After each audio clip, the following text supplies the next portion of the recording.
Third question है हमारा, on comparing ratios a1 by a2, b1 by b2 and c1 by c2, find out whether the following pair of linear equations are consistent or inconsistent।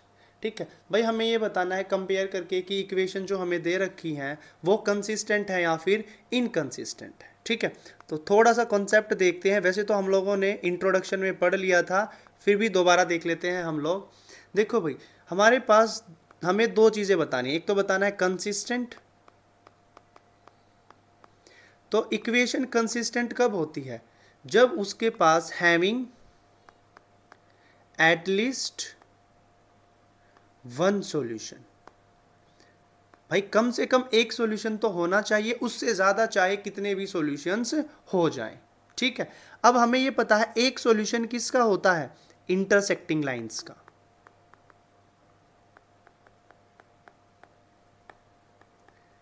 और intersecting line की condition क्या होती है? a1 by a2 is not equals to b1 by b2। ठीक है, अब देखो having at least one solution, भाई एक तो होना ही चाहिए, एक से ज्यादा भी हो सकते हैं। तो हमने पढ़ा था कि जो कोइंसिडेंट लाइंस होती हैं उसके इन्फाइनाइटली मेनी सॉल्यूशंस होते हैं। ठीक है, तो उसकी कंडीशन क्या होती है? a1 by a2 equals to b1 by b2 is not equals to c1 by c2। ठीक है, दूसरा हमें इनकंसिस्टेंट बताना है। तो फिर अब देख लेते हैं कि इनकंसिस्टेंट कब होता है।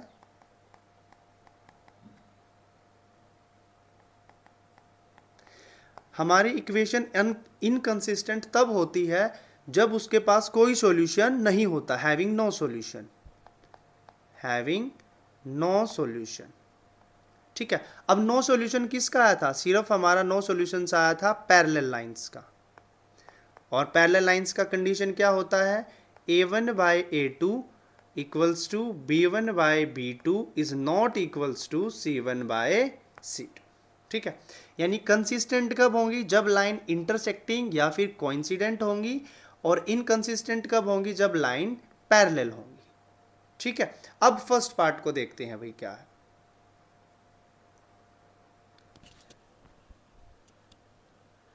फर्स्ट पार्ट है हमारा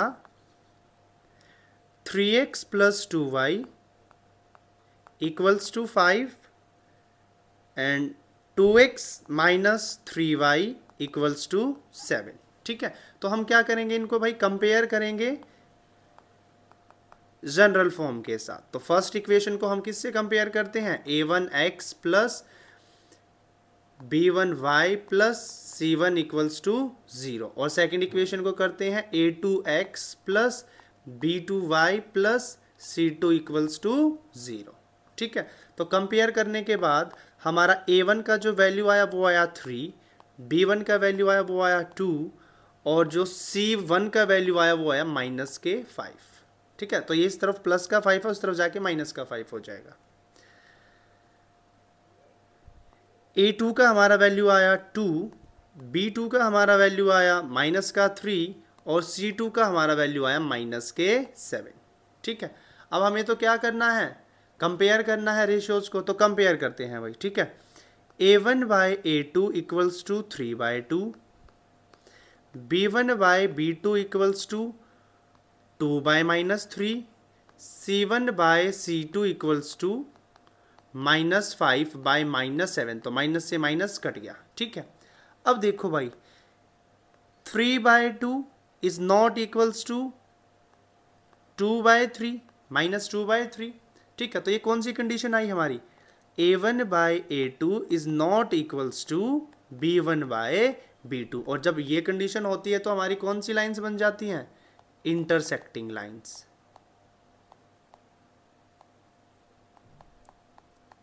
और इंटरसेक्टिंग लाइंस जब होती हैं तो क्या होता है? Unique solution. और जब यूनिक सॉल्यूशन होता है तो एक सॉल्यूशन तो आ गया, हमें एक ही सॉल्यूशन चाहिए था, तो क्या हो जाता है? कंसिस्टेंट।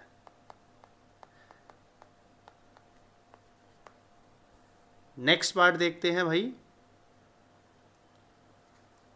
सेकंड पार्ट है हमारा 2x minus 3y equals to 8, 4x minus 6y equals to 9। तो पहले इनको जनरल फॉर्म के में लिख लेते हैं, ठीक है। देखो ध्यान से कैसे लिख सकते हैं, 2x माइनस 3y, ये प्लस का 8 है तो इस तरफ आके माइनस का 8 equals to 0, 4x minus 6y and minus 9 equals to 0, ठीक है। फिर इसको क्या करेंगे, कंपेयर करेंगे। कंपेयर किया भाई हम लोगों ने किसके साथ किया, जनरल फॉर्म के साथ किया। तो a1 का वैल्यू कितना बना 2, b1 का वैल्यू माइनस 3, c1 का वैल्यू माइनस 8, a2 का वैल्यू 4, b2 का वैल्यू माइनस 6 और c2 का वैल्यू माइनस 9, ठीक है। अब रेशियो निकालते हैं, a1 by a2 equals to 2 bye 4, 2 1 जा 2, 2 2 जा 4, तो हमारा a1 बाय a2 आया 1 बाय 2, ठीक है। फिर हम निकालते हैं b1 बाय b2, माइनस का 3 बाय माइनस 6, माइनस से माइनस कट, 3 1 जा 3 2 जा, तो ये भी हमारा आया 1 बाय 2। फिर हम निकालते हैं c1 बाय c2, तो ये हमारा है माइनस के 8 बाय माइनस का 9, माइनस से माइनस कट, तो ये हमारा बन गया 8 बाय 9, ठीक है। अब देखते हैं भाई 1 by 2 equals to 1 by 2 is not equals to 8 by 9, तो ये हमारी कौन सी कंडीशन हुई, a1 by a2 equals to b1 by b2 is not equal to c1 by c2। और जब ये वाली कंडीशन आती है तो लाइंस क्या हो जाती हैं, पैरेलल, और जो पैरेलल लाइंस होती हैं नो सॉल्यूशन होता है उनका, और जब कोई भी सॉल्यूशन नहीं आता तो इक्वेशन इनकंसिस्टेंट होती है। नेक्स्ट पार्ट है हमारा 3 by 2x plus 5 by 3y equals to 7, 9x minus 10y equals to 14। तो पहले तो इनको हम जनरल फॉर्म में लिखेंगे, ठीक है। तो देखो भाई क्या बनेगा, 3 by 2x plus 5 by 3y minus 7 equals to 0, और सेकेंड वाली इक्वेशन बन जाएगी 9x minus 10y minus 14 equals to 0, ठीक है।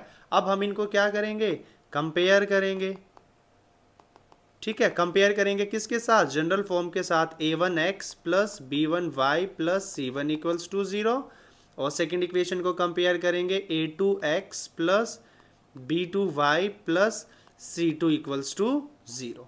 तो यहाँ से हमें क्या मिलेगा, a1 का वैल्यू मिलेगा 3 बाय 2, b1 का वैल्यू मिलेगा 5 बाय 3 और c1 का वैल्यू मिलेगा माइनस के 7। a2 का जो वैल्यू हमें मिलेगा वो मिलेगा 9, b2 का वैल्यू है माइनस के 10 और c2 का वैल्यू है माइनस के 14, ठीक है। अब हमें तो क्या निकालना है, रेशियो निकालना है, ठीक है। तो a1 बाय a2 करेंगे, a1 बाय a2 यानी कि 3 बाय 2 9, 3 1 जा 3, 3 3 जा 9, तो ये हमारे आ गया 1 बाय 6, ठीक है। फिर हम निकालेंगे b1 बाय b2, तो b1 by b2 equals to 5 by 3 into minus 10 करेंगे तो 5 1 जा 5 2 जा, ये हमारा आ गया माइनस का 1 बाय 6, और c1 बाय c2 निकालेंगे तो ये आएगा माइनस का 7 बाय माइनस का 14, माइनस से माइनस कट, 7 1 जा 7 2 जा, तो ये हमारा आ गया 1 बाय 2, ठीक है। तो यहाँ से देखो हमें क्या मिला, 1 by 6 is not equals to minus 1 by 6 is not equals to 1 by 2, ठीक है। तो यहाँ पर जो हमारी कंडीशन बनी वो कौन सी बनी, a1 by a2 is not equals to b1 by b2, और ये वाली कंडीशन किसकी होती है, इंटरसेक्टिंग लाइंस।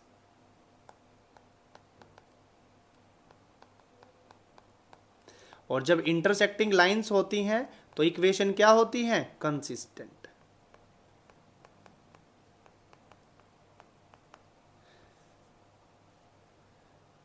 नेक्स्ट पार्ट देखते हैं भाई अब हम, फोर्थ पार्ट है हमारा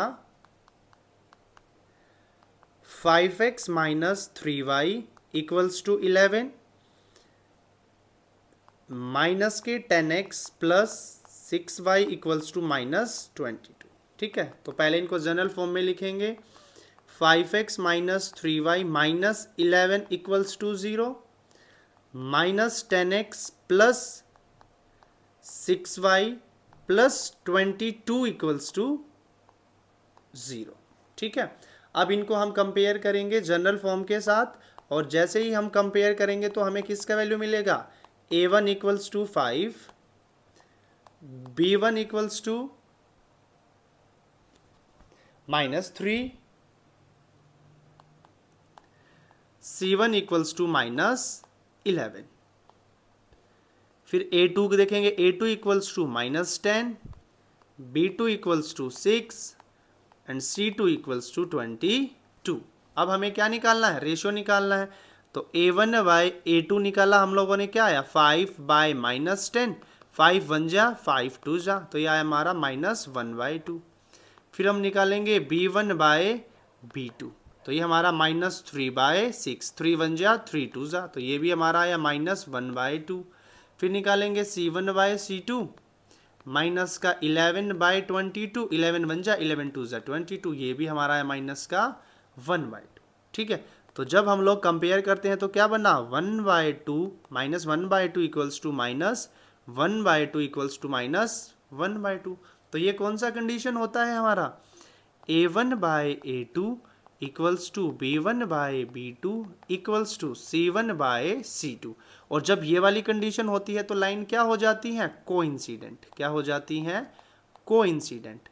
और जब कोइंसिडेंट लाइंस होती हैं हमारी, तो उनका कितना सॉल्यूशंस होता है, infinitely many solution, infinitely many solution.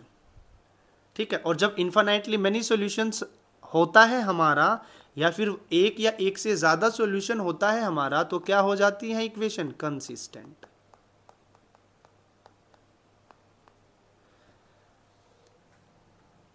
Next part को देखते हैं भाई, 5th पार्ट है हमारा।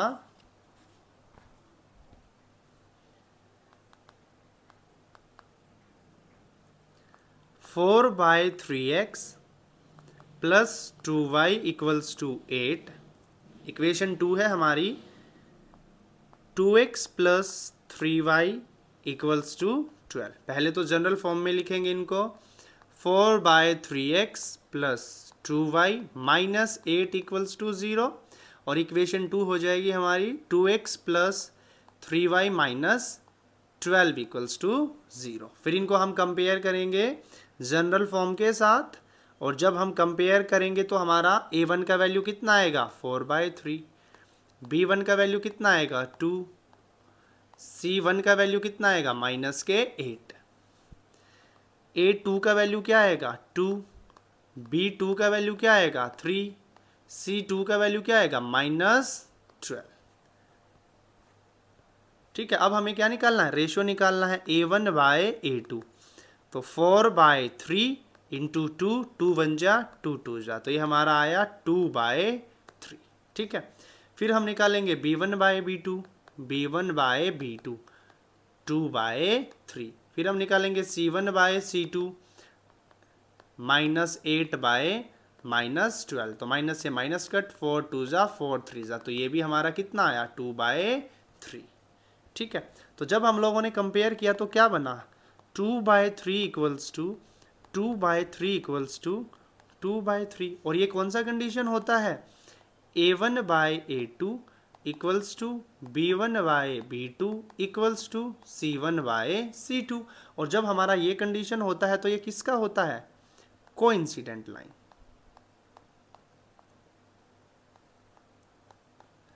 जब कोइंसिडेंट लाइंस होती हैं तो हमारे कितने सॉल्यूशंस होते हैं, इन्फाइनाइटली मैनी सॉल्यूशंस। ठीक है, और जब इन्फाइनाइटली मैनी सॉल्यूशंस यानी एक से ज्यादा सॉल्यूशन आ जाता है तो इक्वेशन क्या हो जाती है, कंसिस्टेंट।